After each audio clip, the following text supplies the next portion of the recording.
In this video, I'm going to show you the only way that you can actually change your Fiverr username. So if this is something that you want to be able to do, well then this video is going to be perfect for you. So what you're going to do firstly is to just go into your Fiverr app. And as you can see, I'm currently on my Fiverr app right here.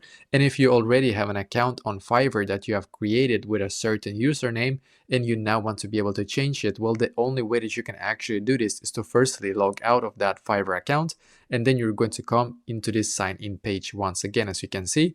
And now when you're on the sign in page, as I am right now, well then what you're going to do is to sign up with either, as you can see, Facebook, Google, or Apple ID if you have an iPhone. But I'm just going to click on Google right here, going to select my account right here.